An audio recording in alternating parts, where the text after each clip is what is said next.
Thank you for tuning in to the GSMC Basketball Podcast presented by the GSMC Sports Network. I am your host, Nelson, here on this Monday afternoon.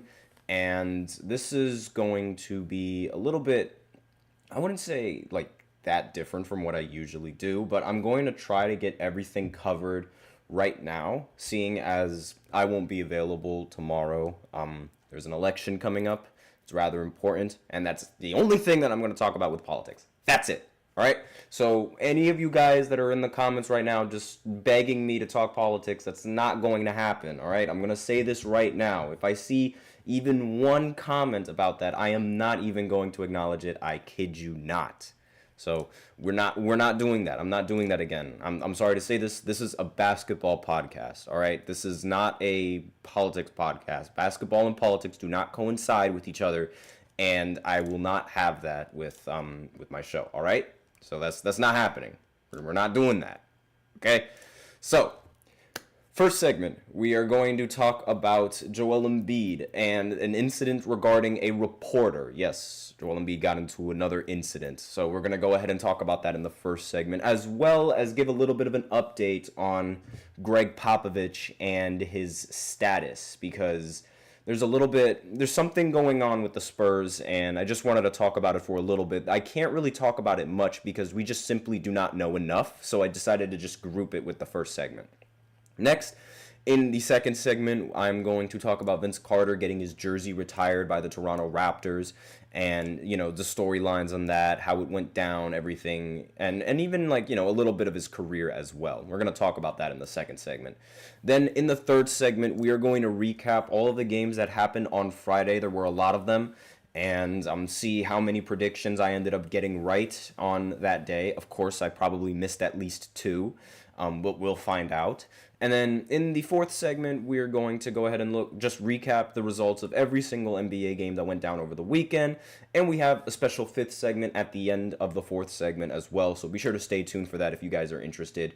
Before I begin, however, I do like to remind everybody that we love to hear what you guys have to say during the show, aside from politics. Whether you guys have a comment, question, hot take, something you've been dying to share, we're all ears. If you really want your comment and or question to get noticed, then I recommend using Super Chat. You just click on the $ below the chat box and you can send in your comments and or donations that way. If Super Chat is not really your thing, then that's totally fine. You can always use the link displayed below the ticker on every show segment, which essentially does the same thing. It'll get your comments recognized, as well as, help the show. GSMCpodcast.net. You can see it pop up below the ticker right now. And with that out of the way, let's go ahead and talk about the situation that's going on around the 76ers. So, in layman's terms, Joel Embiid and the 76ers are under investigation, again, regarding Joel Embiid's behavior, again. And this could potentially sideline him for more games, again. So, more or less the exact same thing that we've been doing every single time with Joel Embiid and talking about Joel Embiid. It's really getting repetitive at this point. It's almost as if he wants to do absolutely everything except play basketball. And I genuinely do not understand what on earth is going on. I don't get it. So he was supposed to be, if you guys could remember from the previous segments, he was supposed to be eligible to play against the Detroit Pistons, and that was supposed to be his opening night, but that ended up not happening. And as a result, the Sixers ultimately ended up losing to the Detroit Pistons, giving the Pistons their first win of the season. And this game happened on Wednesday, October 30th, for any of you guys who are curious. Despite this, they were scheduled to play another game against the Grizzlies. I thought that, let me just go ahead and check. Yeah, I thought that Joel Embiid would be eligible for this one, but it turns out he wasn't. And he was not playing against the Memphis Grizzlies going into this game. And he's essentially just leaving Maxey out there. Same with Paul George. They're both leaving Maxey out there to try and fend for himself and try to bring this team back into the hunt, I guess you could say. And I know it's still early in the season, but this is not a very good start for the Pistons. Not the Pistons, the Sixers, excuse me. This is not a good start, at all. Now, in regards to this incident, this happened between Joel Embiid and a reporter. According to these reports, there was an apparent locker room altercation between Joel Embiid and this columnist, all right? So I'm not saying that Joel Embiid did this, that, and the other. I wasn't in the locker room. These are just what the reports are saying. So, Now, the article starts with, on Saturday, the 76ers, they ended up playing the Grizzlies. They ended up losing 124 to 107 for any of you guys who didn't tune in. And apparently, after the game, Joel Embiid allegedly shoved Philadelphia Inquirer reporter Marcus Hayes after a locker room altercation. The two were quickly separated before Embiid left the building, but the incident is already under investigation by the NBA. So, for now, as of what we know, there's no easy way to predict what sort of discipline Joel Embiid might end up facing in this season. Like, there's no real altercation like this that happened in the NBA to fall back on and sort of use that as a basis for how you go about in these punishments. So, like, how do I explain this in layman's terms, right?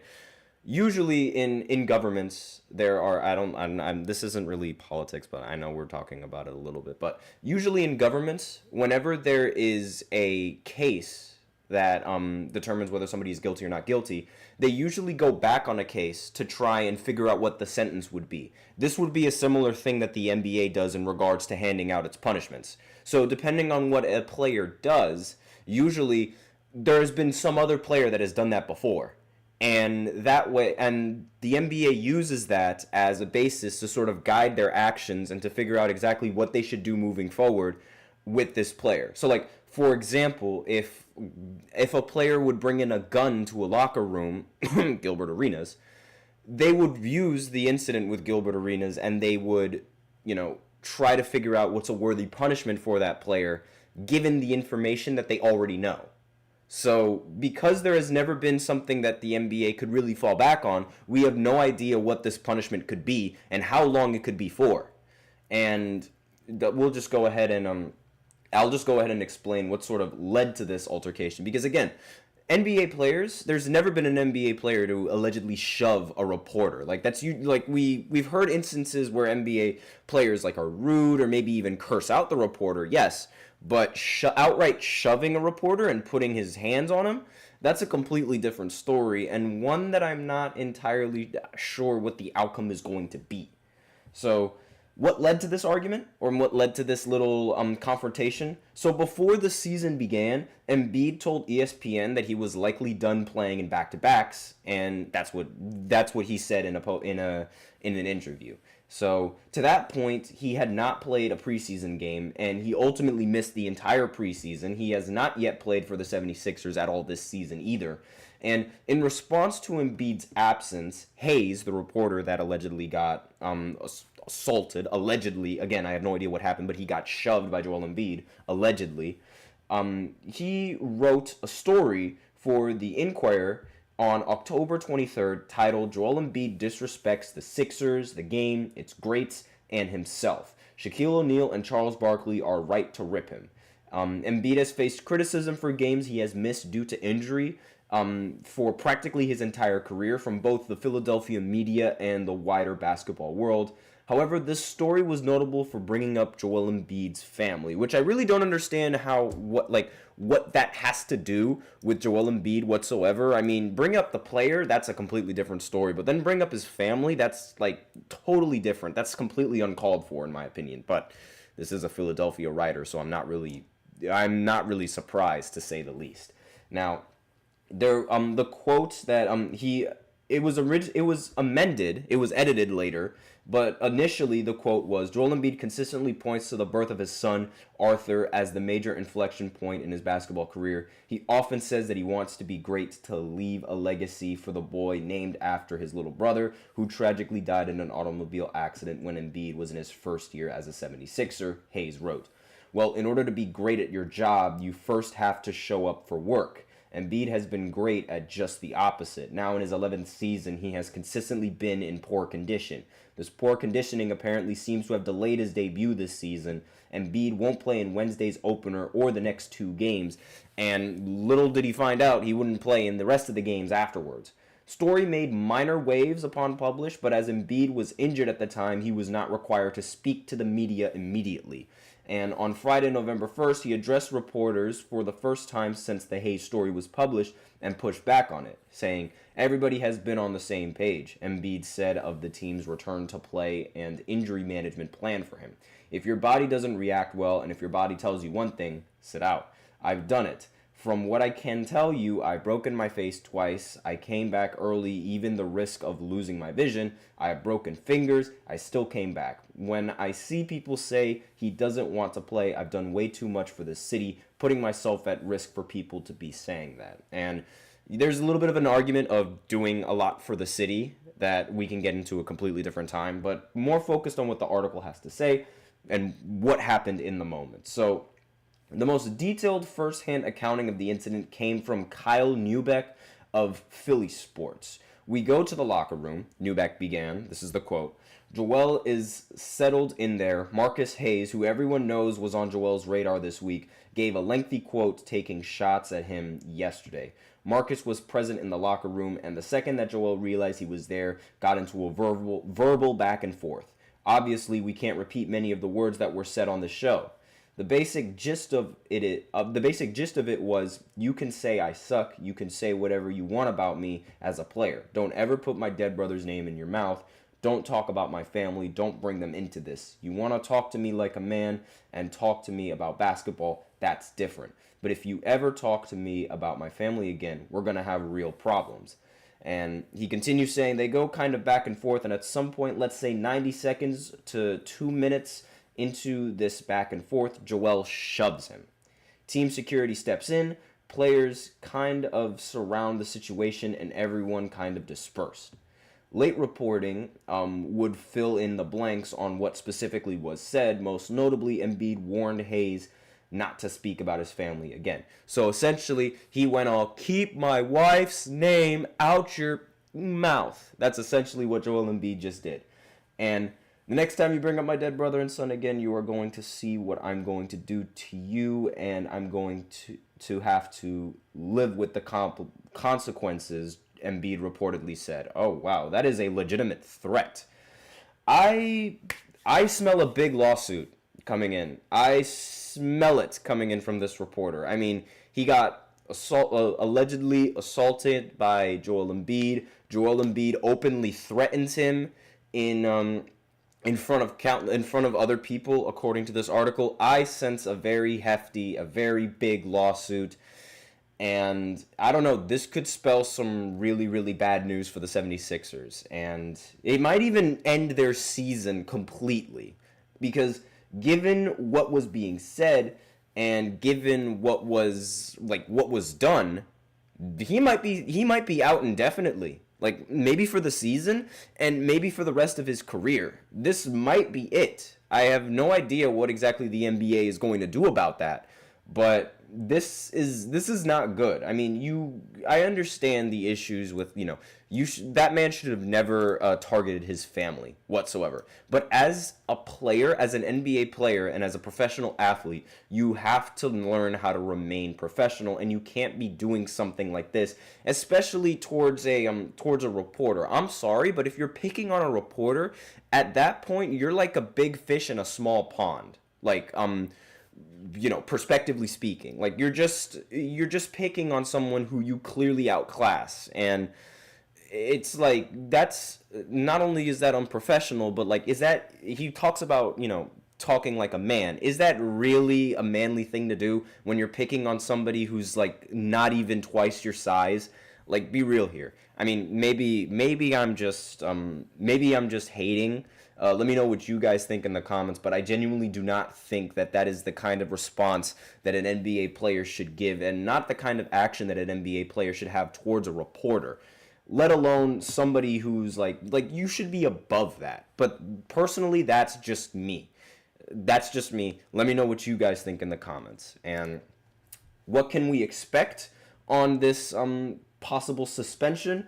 There's no reason, according to this article, there's no reasonable way to predict what sort of discipline Embiid might face for this. While disagreements between players and reporters are common, there is simply not a known precedent for such a dispute to become physical in the NBA. Historically, the league takes any violence from a player towards a non-player that occurs in an NBA venue very, very seriously. It's just that the non-player in question has never been a reporter. So, again, this could spell some really, really bad news for the 76ers moving forward. And this might set them back a very, very long way. Like, this could be bad. So, that's it in regards to the Joel Embiid situation. Now, I spent a lot of time talking about it. Thankfully, we don't have much to talk about with Gregg Popovich, so I'll leave it at this. San Antonio assistant coach Mitch Johnson is expected to serve as the interim coach indefinitely while Gregg Popovich is dealing with quote-unquote health issues. So we have no idea what those health issues are, but in regards to Gregg Popovich being incredibly old, I'm sure we all can connect some dots there.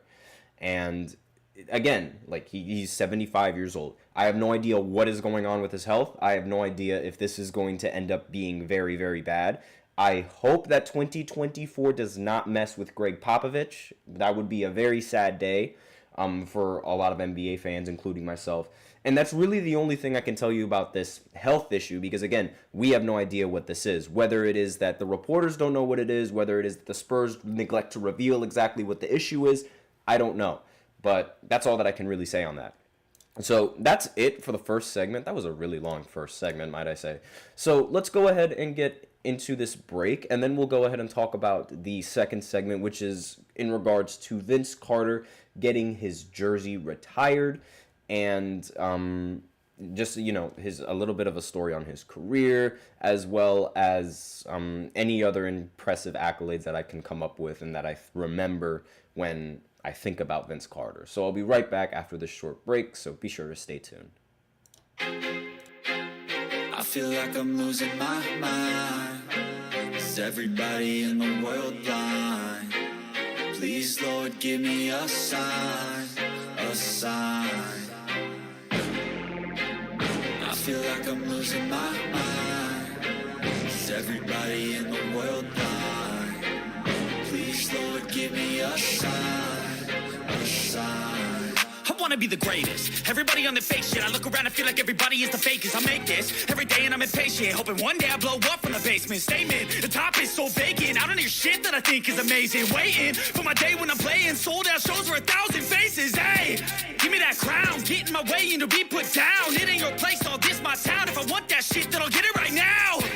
I'm losing it, the noose it fits. I'm losing shit, a stupid myth. You choose to live or choose to dip. You choose to fight or lose your grip and lose a gift. Oh. I feel like I'm losing my mind. Is everybody in the world blind?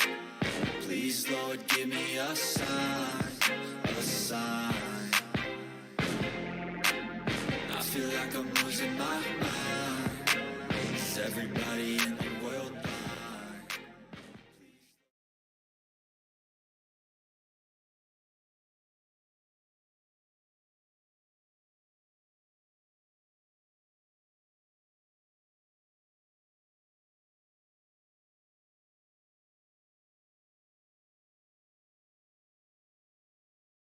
And we are back with the second segment of the GSMC Basketball Podcast presented by the GSMC Sports Network. And in this second segment, we are going to be talking about Vince Carter getting his jersey retired for the Toronto Raptors.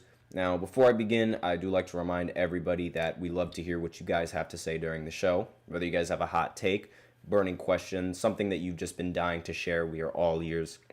If you really want your comment and or question to get noticed, then I recommend using Super Chat.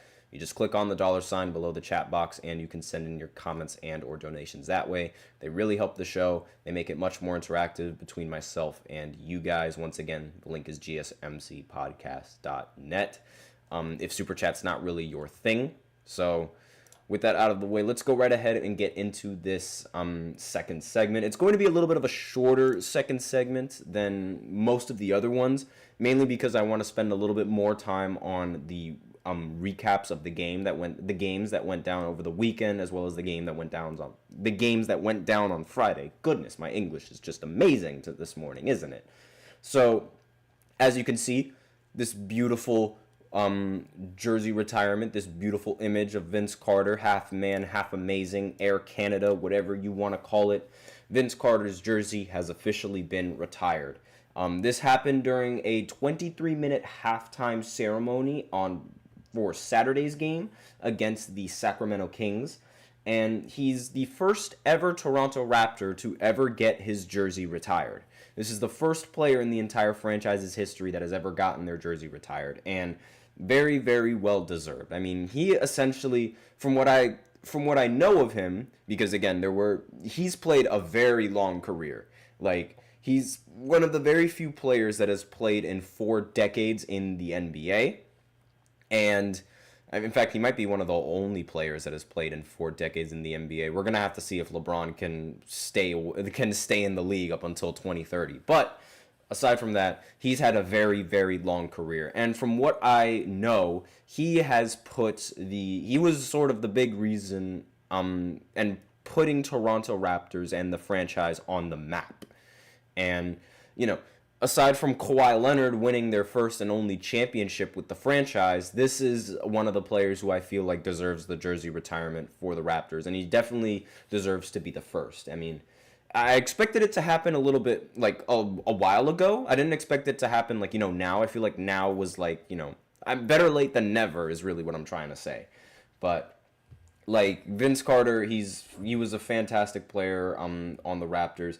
He ended up he was obviously, very happy with the whole situation and, being one of the first players to ever get his jersey retired. When the jersey goes up shortly, it's not just Carter 15 going up, it's all of us going up, Carter told his fans. The memories that have been created for 6 years, however you view it, go up tonight. I hope and pray we enjoy our jersey going up together forever.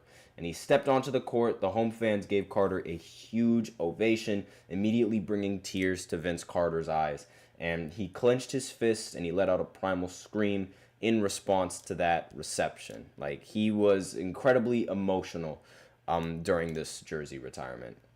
Shortly after, a video played on the screen hanging above the court and included messages from DeMar, who currently plays for the Kings, Kyle Lowry, Scotty Barnes, Tristan Thompson, Steph Curry, and Glenn Grunwald, the executive who acquired Carter for the Raptors in the 1998 NBA draft. That's who Glenn Grunwald was. And Carter's ex-Raptors teammates, Charles Oakley, Doug Christie, Jerome Williams, Dee Brown, Kevin Willis, Muggsy Bogues, Antonio Davis, Alvin Williams, Morris Peterson, and T-Mac were in attendance. Raptors global brand ambassador Drake was also in the arena for the first time in 5 Raptors home games. Carter's wife, 2 daughters, son, mother, and stepfather, among other family members, also watched the ceremony from the floor. I have a feeling that one of those people in the stands and one of those people that I just mentioned, let's just say they not like us. But aside from that, while Carter's career lasted a league record 22 seasons and featured several high points after his departure from Toronto, his time in Canada produced the most memorable moments, including what is considered to be one of the best performances in the league's slam dunk contest at All-Star Weekend back in 2000, so before I was even born.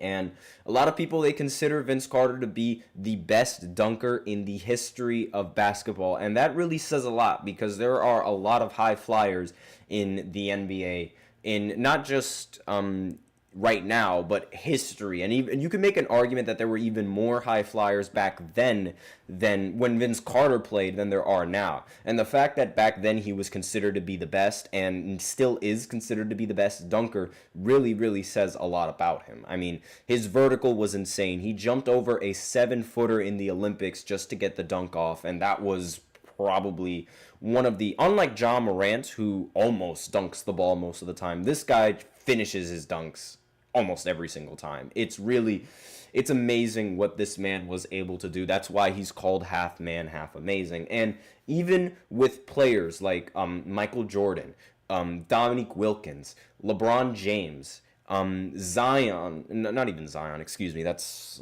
my fantasy talking. Giannis Antetokounmpo, and other dunkers, some other really cool dunkers. I need to think. Clyde Drexler, those kind of players, like a lot of people would consider to be some of the best dunkers that the league has ever seen, and Vince Carter still holds the reins as the best dunker in the history of the NBA. That really does say a lot when you can best Michael Jordan as being the best in a specific category that Michael Jordan excelled at. Like, for people to admit that he was the best dunker over somebody like Michael Jordan, who, might I remind you, dunked from the free throw line, really says a lot. And even like Aaron Gordon, who is arguably this league and this generation's best dunker. Unfortunately, he did not win a dunk contest. I think that was that dunk contest, like, that was incredibly unfair. There was at one point where Aaron Gordon like literally scored like 4 straight 50-point dunks. The voters in there were like incredibly generous apparently, and he still didn't end up winning, which is absolutely absurd. He dunked over Taco Fall as well and still couldn't end up winning, which does not make any sense, which ultimately led to him retiring from the dunk contest because he just feels that is completely unfair. But aside from that, as a Raptor, Vince Carter ended up winning Rookie of the Year in a lockout-shortened season in 1998 and 1999, that NBA season, and he was named an All-Star 5 times as a Toronto Raptor. He received the most votes from the fans for the event multiple times. Carter played 403 regular season games with 15 playoff games for the Raptors, leading them to the Eastern Conference semifinals in 2001, the furthest the team had advanced in the playoffs until 2016, and then all the way up until 2019 when they ultimately won the finals. Vince Carter's time in Toronto was a little bit complicated, which is why some people were still reluctant to give him the jersey retirement, because while it was, in a broad stance, pretty solid, it ended in a rather unfortunate manner. Now, I talked about this before, but in the final years with Vince Carter on the Raptors, he wanted out, and the team was reluctant to trade him. So Vince Carter, essentially what he did was he decided to force his hand. He ultimately did not play to the best of his ability in his final year with the Toronto Raptors, and that encouraged the Raptors to essentially trade him over to New Jersey. The second he stepped foot on New Jersey and the second he played for the Nets, it was as if nothing happened, and he was back to the same half-man, half-amazing player that he was. I mean, a lot of Toronto fans at that point, they did not really like him. I mean, and who can you really blame them? He essentially forced his hand to get out of the team by playing bad, which, you know, is, I don't know how to explain it, but that's like really, that's just not cool, honestly. Like, that's really the best way that I could put it. And Carter's final 3+ seasons in Toronto were defined by injuries and disappointment, eventually leading to a trade to the New Jersey Nets in December. Shortly after the trade, Carter told TNT that he didn't always push himself as hard as he should have when he was in Toronto, and he was booed vigorously for nearly a decade before those boos turned into cheers as the club recognized him during his return with the Memphis Grizzlies during Toronto's 20th season. This is the Raptors' 30th season. So to be honest with you, this is what I wanted more than anything, Carter said of his formal reconnection with his first NBA team at the introduction of the refurbished court named after him last month. So, excuse me, this is sort of the respect, the undue respect that he feels like he deserved. That sort of explains, you know, the primal scream in his retirement, because he finally earned the respect from the fans that he felt close with. So that's all that I really got to say about this second segment and the jersey retirement. So now we're going to go ahead and go into a break, and then afterwards we're going to talk about the NBA games that went down on Friday, because there were a lot of them, as well as the games that ended up happening over the weekend. But that's going to be in the fourth segment, because I don't think we'll have enough time to fit all of that in one segment. So I'll be right back after this short break. Be sure to stay tuned. Looking for your daily fix of sports talk without having to pay for it? GSMC Sports Network is available on YouTube. Just search GSMC Sports Network. Get your fix of daily sports talk shows on YouTube, absolutely free. NFL, college football, NBA, MLB, MMA, UFC, fantasy football, and so much more. GSMC Sports Network has shows running all day long, with new sports shows starting every 2 hours. Just like on your favorite cable sports channel, except GSMC Sports Network is absolutely free. Just search GSMC Sports Network on YouTube to catch one of your new favorite shows, like the GSMC College Football Podcast, Chip Shot Football Podcast, Hoops and Heels Women's Sports Podcast, GSMC Basketball Podcast, and so many more. Check it out for yourself. GSMC Sports Network, now available on YouTube absolutely free. Search GSMC Sports Network on YouTube right now.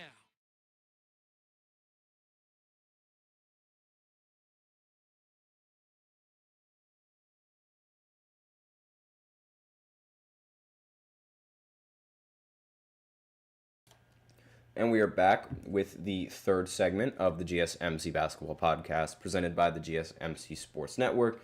And in this third segment, we are going to be doing a recap of the games that went down on Friday. Specifically the games on Friday. And then in the next segment, we'll recap the rest of the games that went down over the weekend. And there were a lot of games that happened on Friday, which is why I decided to save it just for one segment, as opposed to cramming it all, like the entire weekend, in just one segment. So let's go ahead and dive right in. So at first, we start off with the Knicks against the Pistons. I thought the Knicks were going to end up prevailing in this matchup, and of course they did. It's against the Pistons, so again, it's like not really saying all that much, but still, this was a very, very good win for the Knicks. And I mean, the starting lineup played absolutely phenomenal. And again, every starter in this lineup ended up scoring in double figures, which is really, really good. This is what they need in order to combat against the Boston Celtics, who are no doubt going to try to go for a back-to-back. And Josh Hart, he ended with 13 points. Mikal Bridges ended with 15 points, 7 rebounds, 3 assists. Doesn't really seem like... I mean, it seems like he sort of found his shot, in this season. 6 for 13, along with 3 for 6 from 3. So, again, very, very solid. Jalen Brunson had 36 points in this matchup. Finally, we get a 30-point game from Brunson. 5 assists, along with 2 steals. Karl Anthony Towns, he ended with a double-double, 21 points, along with 11 rebounds and 7 assists. Very solid performance coming in from Cat. And, 8 for 18 from the field. Maybe he should tighten up the efficiency, but 3 for 6 from 3, that's more than enough to ask for, especially from a center in this NBA. Now, who else? OG Anunoby, 21 points, 6 assists, 2 steals, along with 4 rebounds. He was mainly acquired because of his production on the defensive side, but if he's producing like this consistently on the offensive side, this is really, really good. He's averaging only 13 points per game, which, it's rather solid. Like, again, as a primary defender, like a player that really specializes on defense, averaging 13 points, I think, is rather solid. And maybe towards the end of the season, he can average a little bit more. But so far, this is a very solid performance coming in from OG. And Miles McBride ended the game with 10 points, 4 for 12 from the field, 2 for 8. Not very good production, but again, didn't really need that. Now, Cade Cunningham, once again the leading scorer, and once again ended up losing in this matchup. 10 for 19 from the field with 22 points. Tobias Harris ended 5 for 8 from the field with 13 points. But aside from that, and two other starters and 2 other players for the Detroit Pistons, Simone Fontecchio, forgive me if I mess up that last name, 12 points, and Jaden Ivey, 10 points on 4 for 9 from the field. The rest of the team just wasn't there, and that's sort of what we expect from the Pistons. So, next game. The Nets, they ended up beating the Chicago Bulls. I'm pretty sure I ended up picking the Bulls to win in this matchup, but Cam Thomas had some other things to say about that. He hit an incredibly clutch dagger three-pointer from the logo, which I really cannot believe that. And again, he ended the game with 32 points, 11 for 23 from the field, 4 for 11 from 3. and really solid performance coming in from Cam. I expected him to play really well. And the rest of the starters, I mean, they played efficient, but they didn't really, produce enough points. And by efficient, I mean Claxton, 6 for 8 with 12 points. Keon Johnson, 5 for 6 with 12 points. And Cam Johnson, 5 for 11 with 14 points. So again, efficient, but productive, not necessarily. And the rest of the team, they shot 52% from the field, as a team, and 30% from three. That 30% from three was a little bit worse than the Chicago Bulls going 17 for 44 for 38%. But again, this was just a masterclass from Cam Thomas. Nikola Vucevic also had a masterclass performance, 28 points, 10 for 11 from the field, only missed one three-pointer, and ended with 11 rebounds, a very solid double-double, but it wasn't enough to go up against the Brooklyn Nets, surprising as that may seem. Zach LaVine, he ended the game with 21 points, 7 for 17 from the field. When is he going to get traded? That's really the big question that I've got. Kobe White ended with 21 points, 6 for 13, and Josh Giddey ended 5 for 17 with 11 points. And also recorded 8 assists and 6 rebounds along with that as well. So that's a game that I ended up getting wrong. The Lakers, they ended up beating the Raptors, and that was an outcome that I completely expected. LeBron and Anthony Davis completely dominated in this matchup as we expected. LeBronto, that's one of his nicknames. I mean, LeBron is just he might as well be an owner for the Toronto Raptors at this point. He is just that guy. He ended the game with 27 points, 10 assists, along with 6 rebounds, and he also ended up shooting 9 for 17 from the field and 5 for 8 from 3. That is LeBron. He also becomes the oldest player in league history to record 25 plus points, 10 plus assists, and 0 turnovers in a game. Of course, he breaks a record in this matchup. Anything that he does and any sort of incredible stat that he records is going to end up breaking records.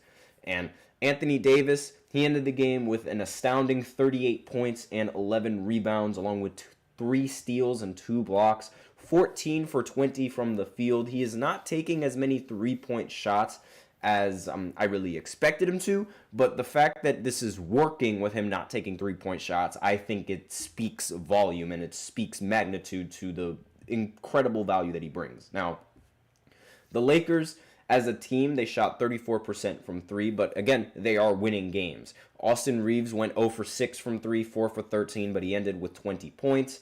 The free throw line was very, very, the points at the line for the Raptors compared to the points at the line for the Lakers was astounding. The Raptors only took 13 free throws compared to the Lakers taking 41 free throws. Combine that with the fact that the Raptors were 10 for 35 from the field and the Lakers were 11 for 32. Excuse me. That's really just, an accident waiting to happen. Roy Hachimura did not really play well in this matchup, but he didn't really need to when LeBron and Anthony Davis were doing their thing. And D'Angelo Russell played pretty solid in this matchup too. 7 for 13, 3 of 6 from 3, and 19 points to show for that as well, and along with 6 assists. So again, this is an outcome that I completely expected coming in from the Lakers. Celtics, they easily beat the Hornets 124 to 109. I'm not really going to talk about this that much because they're the Celtics. This is expected of them. Jason Tatum ended with 32 points and 11 rebounds, along with 3 steals to go with that, shooting 9 for 19 from the field. Jaylen Brown ended up going 8 for 19 from the field, but he ended the game with 25 points. Derek White ended with 17, and Drew Holiday ended with 14. I mean, this team is just a unit. LaMelo Ball is playing phenomenally. He ended the game with 31 points in this matchup. He didn't really shoot that efficiently, but again, 31 points is 31 points. And Trey Mann, he ended the game with 23 points, 10 of 18 from the field. And Miles Bridges ended 5 for 16 with 14 points. And again, not going to really say much about this game. The Cavs, they ended up beating the Orlando Magic as I expected them to. And the Magic, they're sort of in a really tight spot, especially with the absence of Paolo Banchero. And without him, it's really unclear exactly what is going to happen with the Orlando Magic and where their season is going to end up taking them. Jalen Suggs, he ended with 28 points, 8 rebounds, 7 assists. And for the Cavs side, Garland ended with 25 points. Donovan Mitchell ended with 22 points. The Cavs still remain flawless. More on that later. And just speeding through the rest of these because we are a little bit low on time. The Kings, they ended up beating the Hawks. I think I picked the Hawks to win in this matchup. I'm not entirely sure. This game would have been rather close. I think I picked the Hawks. I mean, it wouldn't surprise me if I picked the Kings. DeRozan ended the game with 27 points. De'Aaron Fox ended with 31 points. And they also were able to record 7+ rebounds in that. Sabonis ended with another double-double, but he also ended up fouling out in this matchup. Now, on the Hawks side, Trae Young ended with 25 points, along with 12 assists and 5 rebounds. He did shoot 8 for 21 from the field, though, which is not that efficient. But again, that's sort of what we expect coming in from Trae Young. The Pelicans, they ended up beating the Pacers at home in this matchup. I don't think I picked the Pelicans to win. I think I picked the Pacers. And, of course, the Pacers, they let me down. Halliburton, 11 points, 11 assists. He ended the game shooting 2 of 8 from the field. Ben Shepherd, he ended with 20 points, 7 of 12. And Benedict Mathurin ended with 19 points, 7 for 15. Zion ended with a 34-point double-double, 34 points, 10 assists, was 4 rebounds away from a triple-double. Brandon Ingram ended with 26 points. Jordan Hawkins ended with 23 points. And that was essentially all of the scoring coming in from the Pelicans in their starting roster. Next, the Timberwolves ended up beating the Denver Nuggets in an incredibly close game. Aaron Gordon ended with 31 points along with 11 rebounds. Jokic ended with 26 points, 13 assists, and 9 rebounds. 1 rebound off of a triple-double. Michael Porter Jr. ended with 26 points as well, but it wasn't enough against the Minnesota Timberwolves, who had Anthony Edwards score 29 points, Julius Randle score 23, Rudy Gobert end with a double-double, 17 and 14, and that was essentially all that she wrote. They did shoot 42% from 3 compared to the Nuggets, who shot 34% from 3, which again is not ideal, but the Nuggets only ended up winning by 3 points, so the game was still rather close. They just needed more production from everyone else. And of course, OKC ended up beating the Trailblazers easily. The final score was 137 to 114. Did not expect the Portland Trailblazers to even have a chance in this matchup. SGA dropped 30 points, 7 rebounds, along with 6 assists. Jalen Williams ended with 22 points, 5 rebounds, and 4 assists. And Chet Holmgren only played 18 minutes in this matchup, and he ended the game with just 6 points, 1 for 3 from the field. So that's all there is to talk about with the Friday games. So now we're going to go ahead and move on to the weekend games, or the games that happen on Saturday. And I'll be right back after this short break, Saturday and Sunday, excuse me. Be sure to stay tuned for that.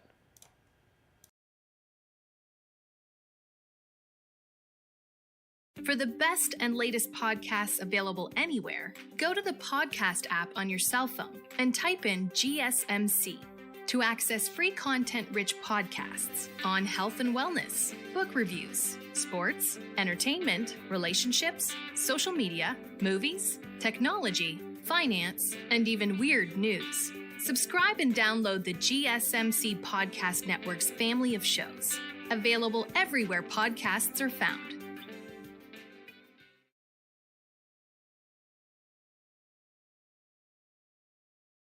And we are back with the fourth segment of the GSMC Basketball Podcast presented by the GSMC Sports Network. And in this fourth segment, we are going to be looking at the games that went down over the weekend, and we are going to be talking about all of them.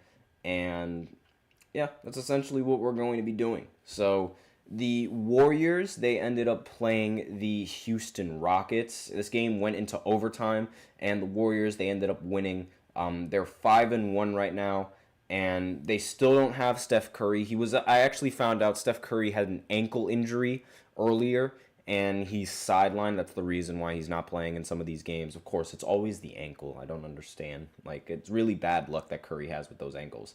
But regardless, the team ended up winning, and they won 127 to 121 against Houston. Draymond Green ended with a double-double, 14 points, 11 rebounds. Andrew Wiggins ended with 15 points. And coming off the bench, that was really where all the scoring came from. Buddy Hield ended the game with 27 points and 7 rebounds, effectively replacing Klay Thompson as the shooter for the team. And Jonathan Kuminga, after being benched, ended up telling everybody why he doesn't deserve to be benched, dropping 23 points, 7 for 12, 2 for 3 from 3, and again, just an overall dominant performance coming in from both of those guys coming off the bench. On Houston's side, Jabari Smith Jr. ended with 21 points and 7 rebounds. Sengun ended with a double-double, 14 points and 10 rebounds. However, his efficiency, he did shoot 50%, 5 for 10. I do expect a little bit more production coming in from him, but that's besides the point. Coming off the bench again, Tari Eason for the Houston Rockets ended with 27 points and 9 rebounds. And Amen Thompson, he ended with 18 points and 11 rebounds along with 4 assists. So pretty solid production coming in from all of those guys. Fred VanVleet and Jalen Green did not have a very solid game here tonight, though. Fred VanVleet went 2 for 12, and Jalen Green ended up going 2 for 13, which is not ideal if you want to win a game for Houston. But the fact that this game still went into overtime, it says a little bit about Houston because, I mean, yeah, they forced an overtime, but then again, this is a team without Steph Curry, and you're losing to that. So not really ideal for the Houston Rockets, and I'm not really sure exactly what that spells for them, if that makes sense. Now, excuse me. The next game on this list is, again, the Celtics going up against the Hornets. They played them in back-to-back games, and they played them at home in back-to-back games. But the result was still the same. They ended up winning 113-103. Jason Tatum ended up dropping 29 points. Jaylen Brown did not seem to play in this matchup. No, he did not. But they still won rather comfortably by double digits. Peyton Picard was more than enough to fill in that void. 22 points, 8 for 15 from the field, 6 of 12 from 3. Luke Cornett shot perfectly from the field in every single aspect, made all of his shots, and made all of his free throws for 19 points. Derek White went 5 for 17, 4 for 13 from 3. Not necessarily ideal, but he did end with 18 points, which again is solid. Again, the efficiency is not all that, but still rather solid. LaMelo Ball again had another fantastic game. A little bit inefficient, 15 for 26, of course, but 6 for 12 from 3, and along with 36 points is more than enough if you ask me. And a lot of you people, I'm telling you, this guy I think is better than Anthony Edwards. I'm just saying that now, but he's looking like he is. But that's just the beginning of the season, so we'll see how it unfolds later on. But that's really all that I got to cover about that game. I mean, we all know the Celtics, and we all know the Hornets. Now, as I mentioned before in the first segment, the Grizzlies, they ended up beating the 76ers 124-107. Joel Embiid did not play in this matchup. We have no idea if he's going to play in any other matchup now that I think about it. Ja Morant ended the game with 18 points, 12 assists. One thing I should point out about Ja Morant, he's played 6 games already, and he's only attempted 1 dunk, which goes to show that he's trying to adapt his game so that way he doesn't end up being injury prone like a certain other point guard that used to play for the Chicago Bulls. I'm sure all of you guys can connect the dots there. And Jaren Jackson Jr. ended the game with 27 points, 6 rebounds. Zach Edey ended with a double-double, 10 points and 10 rebounds along with that. And overall, the team played very solid. I mean, what do you expect from the 76ers when they only have Tyrese Maxey on the team? Paul George still hasn't made his debut, neither has Joel Embiid. It's not really looking good for the 76ers right now. Speaking of not looking good, the Cavs, they ended up beating the Bucks. So the Bucks are obviously the team that is not looking good in the slightest. And right now the Bucks, they're 1-5 in this season, which is one of the worst teams in the entire Eastern Conference. After winning 1 game, they ended up laying an egg in the rest of the 4. Now, Baron Davis, he said it best. Any team that is coached by Doc Rivers is a beatable team. Doesn't matter the talent, they are a beatable team, and this is proving that. Anthony Manzano's in the chat saying, I think the NBA is just going to give Philadelphia a slap on the wrist. I don't think they're going to take away draft picks or fine them. It comes to this investigation about the injury to Joel Embiid. This investigation has nothing to do with Joel Embiid regarding his injury. That investigation has already concluded.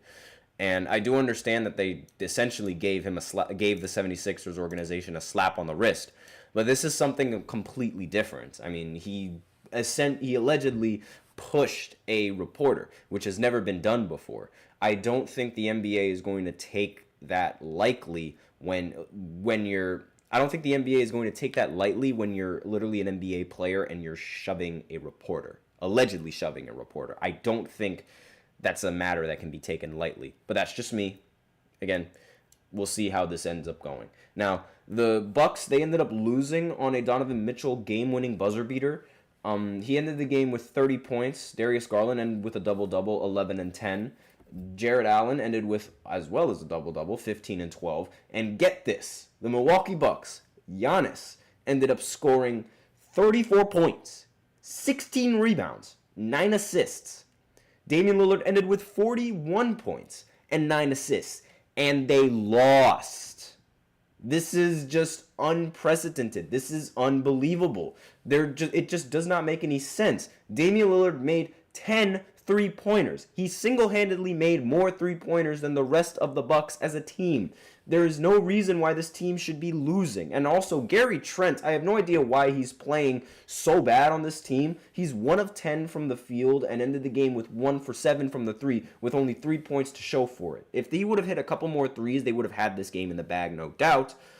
But again, this is Doc Rivers and his team. This always happens, and I don't understand how it's possible. You have Giannis and Damian Lillard dropping 30-plus points, and you're still losing. It's a really bad situation going on in Milwaukee.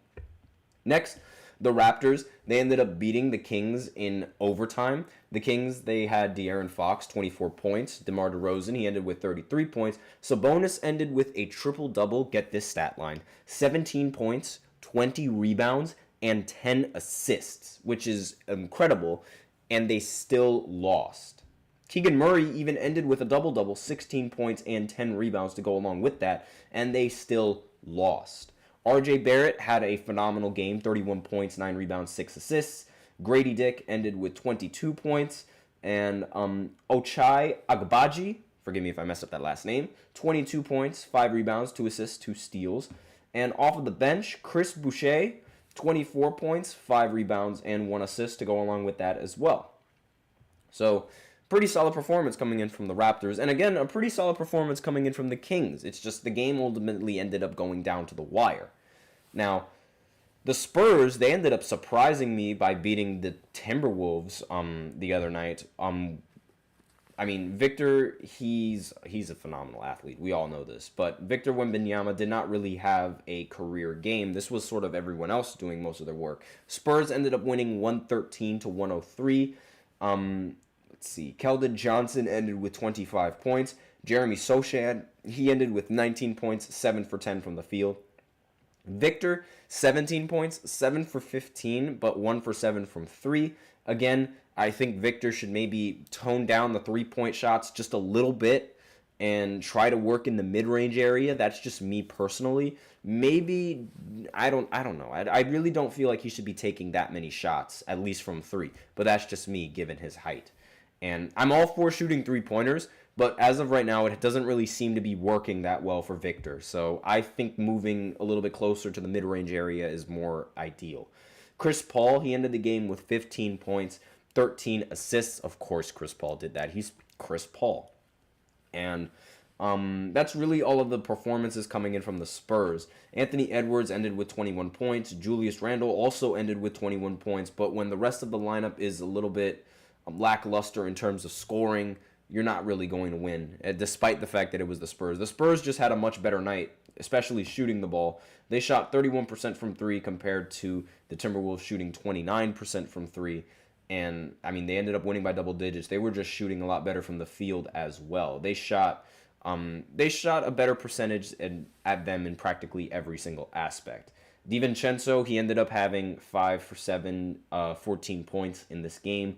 And again, aside from Julius Randle and Anthony Edwards, there wasn't really much offensive production coming in from the rest of the lineup on the Timberwolves. So they're going to have to fix some of that over this season if they want to hope to even contend.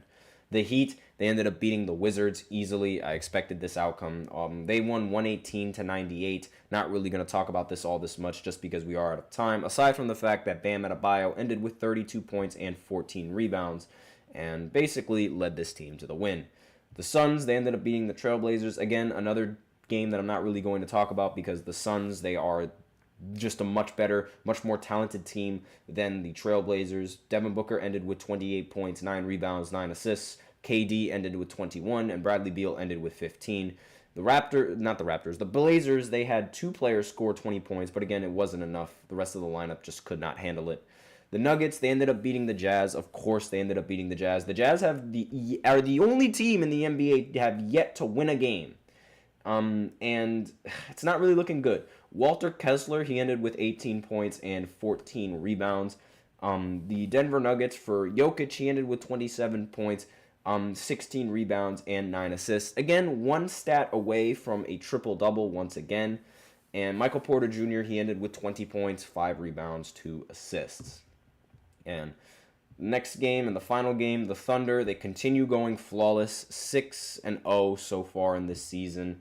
And they ended up beating the Clippers. SGA ended up scoring 25 points, got 9 assists and 3 rebounds along with that. Chet Holmgren, he ended with 10 points, but he did record 14 rebounds along with that. He shot 3 for 9 from the field, which is not very efficient. But again, when you are putting up 10 and 14, that is more than solid, especially on a team that has SGA at the helm. James Harden did not really play well despite having a double-double, 12 points, 13 rebounds.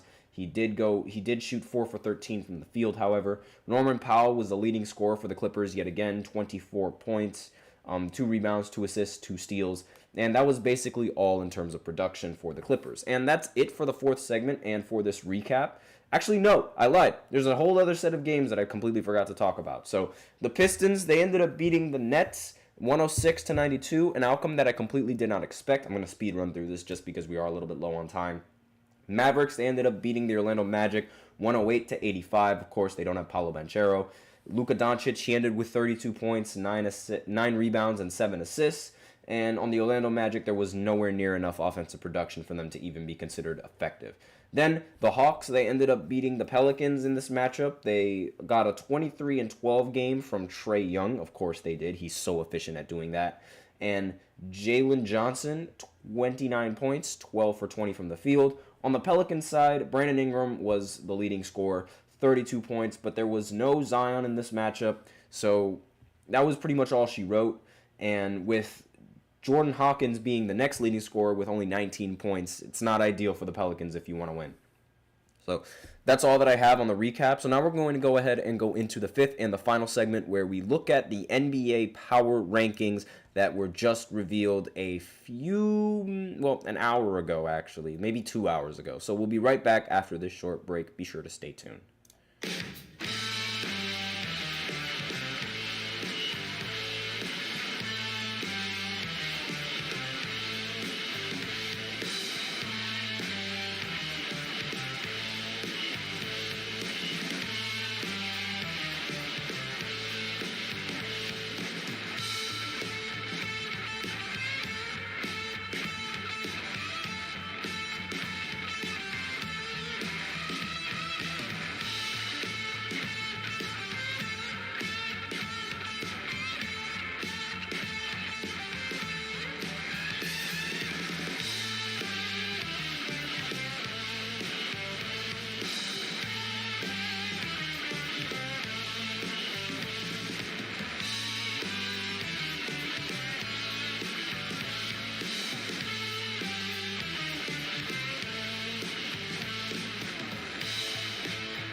And we are back with the 5th and the final segment of the GSMC Basketball Podcast presented by the GSMC Sports Network. And in this final segment, we are going to be looking at the power rankings for the NBA this coming week. Again, this was revealed this was published at 10:27 in the morning. So, just doing a little bit of a review on what the standings look like and what the power rankings look like. And we're going to go right ahead. I have not looked at this yet. And let me just set up the page right here. All right, there we go. So you guys can see my screen. I can see it, so I hope you guys can see it. It should work. So at number 1, we have OKC. which isn't bad. I don't think that's bad whatsoever.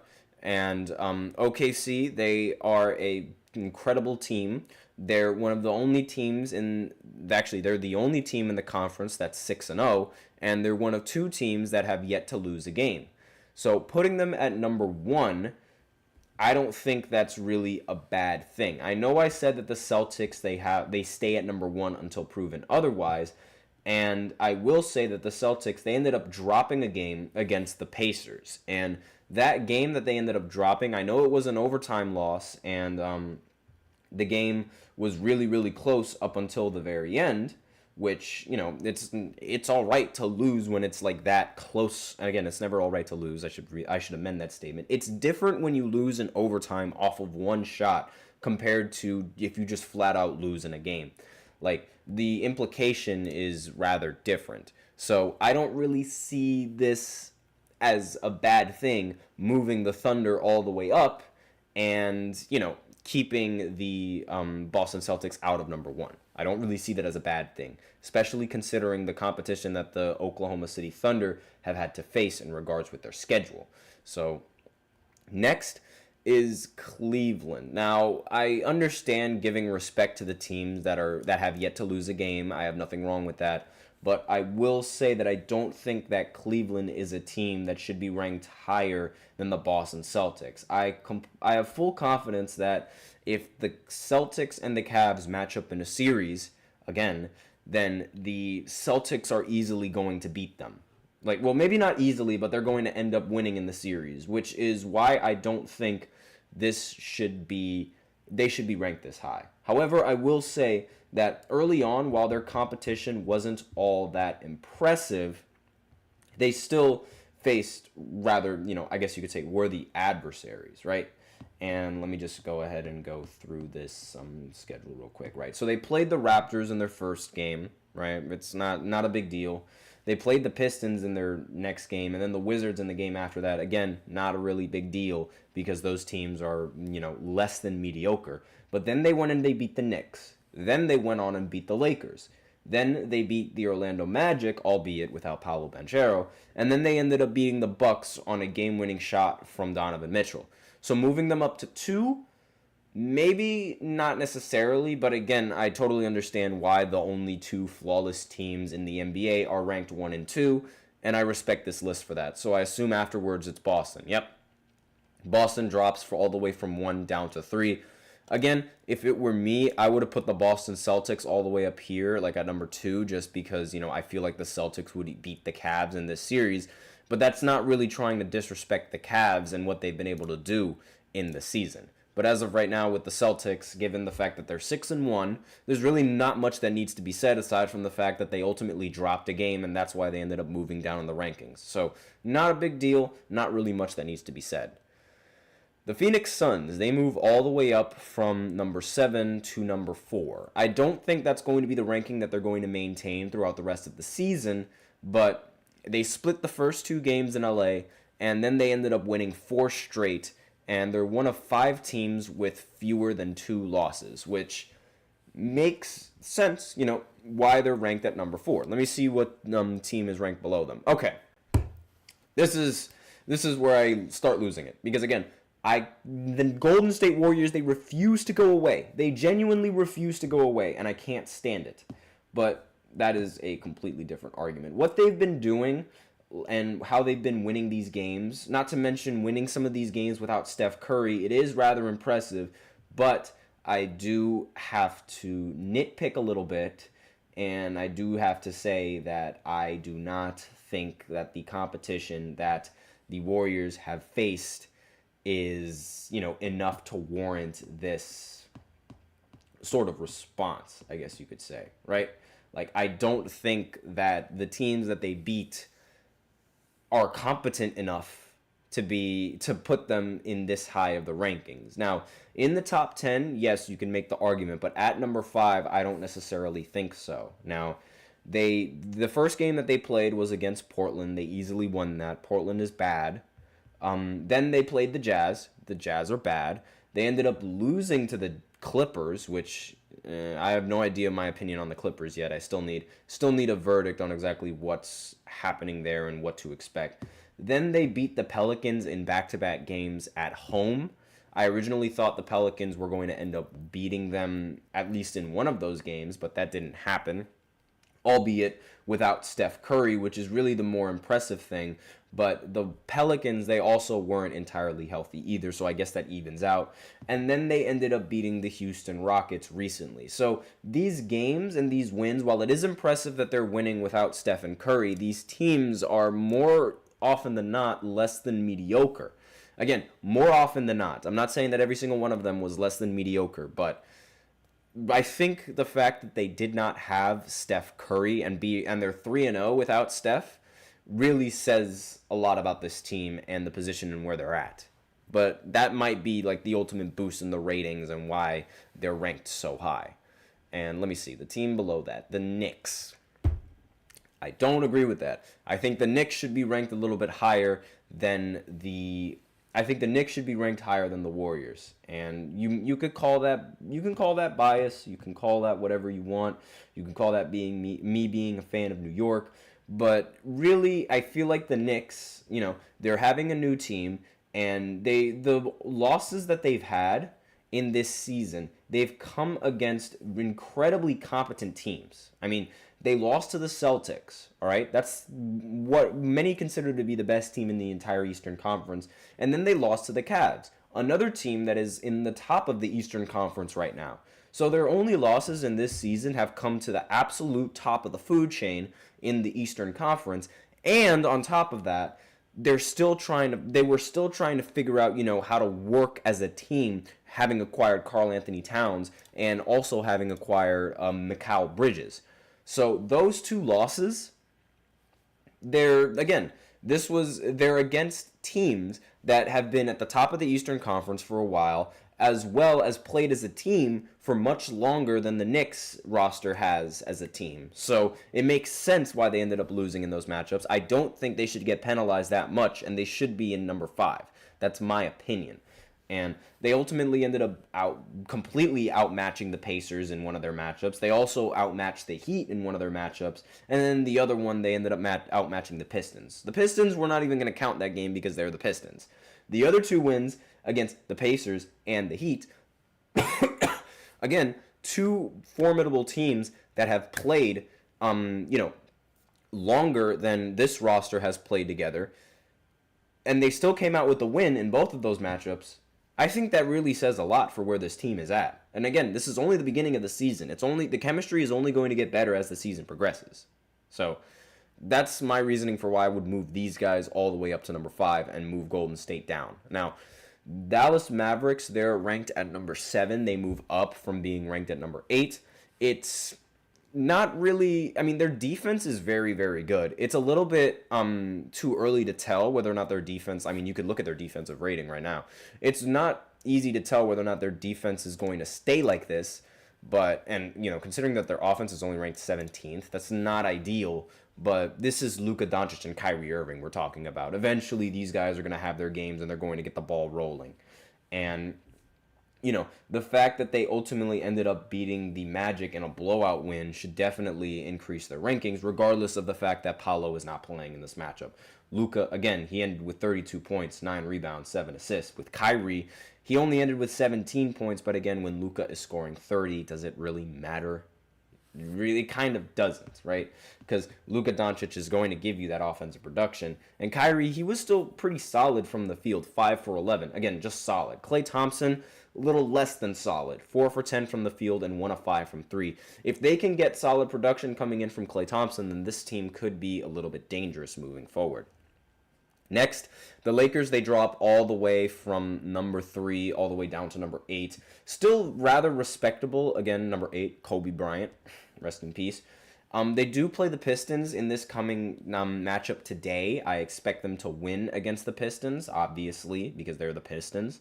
And their offense is very, very solid. You can see them. They're ranked number 5th on offense. Their starters are... I saw a stat saying that the Lakers starters have the second best scoring in the entire NBA. However, their defense is really, really, really lackluster. You can see it right here in their defensive rating being ranked number 27. And a team that has very little defense is a team that's beatable in the postseason. And that might haunt them a little bit later on. But as of right now, they're 4-2. Again, really solid. They just have to win out the rest of this week, and then they'll most likely move up all the way a little bit higher in the rankings. Next, Minnesota. I feel like Minnesota should be ranked a little bit lower than 9. They're 3-3 as a team, and they were 6 last week, but now they moved all the way down to 9. And they got a couple of big wins. They ended up losing to the Mavericks and losing to the Spurs.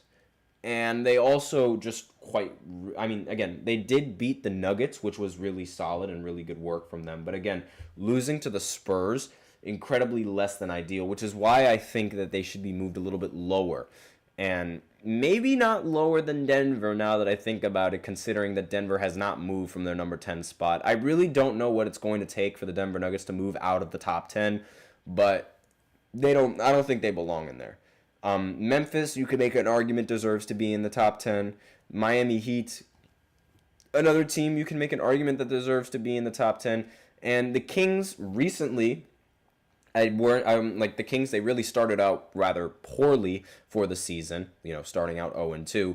But then they ended up going 3-1 after that, which is not bad at all. It seems like they found their footing.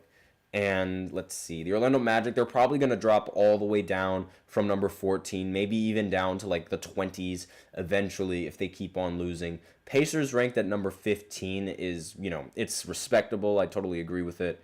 Houston moving up from 22 all the way up to 16. Again, another respectable thing. And the Clippers moving up from number 17. Actually, no, they moved down from 9 to 17. Again, that is another very respectable thing. And, I feel like these rankings, they really make sense as of right now so far and given what's been unfolding. And let's see. I just want to see where the Bucks are. Because that's really, the more important thing. Okay. All right. That makes a lot of sense. I don't think the Bucks should be ranked worse than the Detroit Pistons, but they do have a much worse record than the Pistons, and they did lose in embarrassing fashion. And like Baron Davis said, a team with Doc Rivers is a beatable team. And the 76ers, they move all the way down again. They might end up being one of the worst teams in the entire Eastern Conference if Joel Embiid gets suspended for a very long time. But we'll see exactly what happens. But so far, these rankings, all of them, and Utah being the worst team in the NBA, all of it is rather respectable, and I don't really have much of a problem with these rankings at all.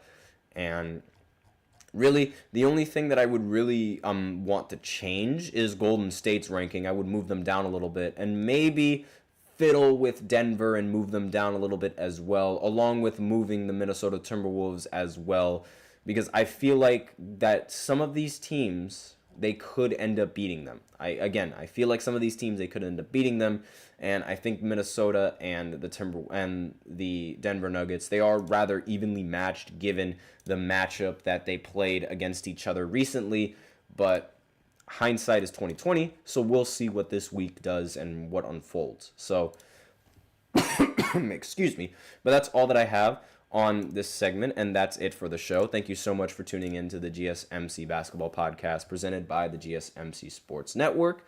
Your support means a lot to us, so remember to subscribe to the show, leave a positive review. It really does make a difference. We also invite you to follow us on Facebook, Twitter, TikTok, and Instagram for more content and updates. As usual, we love to hear what you guys have to say during the show, whether you guys have a hot take, burning question, anything you've been dying to share. We're all ears. If you really want your comment or question to get noticed, then I recommend using Super Chat. You just click on the $ below the chat box, and you can send in your comments and or donations that way. They really help the show. If Super Chat's not really your thing, that's totally fine. You could always use the link displayed below the ticker on every show segment as well. You can use gsmcpodcast.net to send in your comments and or donations that way. That's all that I have to say in regards to the podcast and for the show.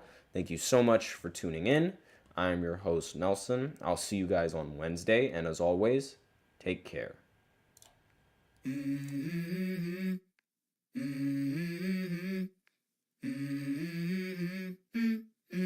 Let's go. I wake up to a little bit of drool on my pillow, feel like it's gonna be a bad day.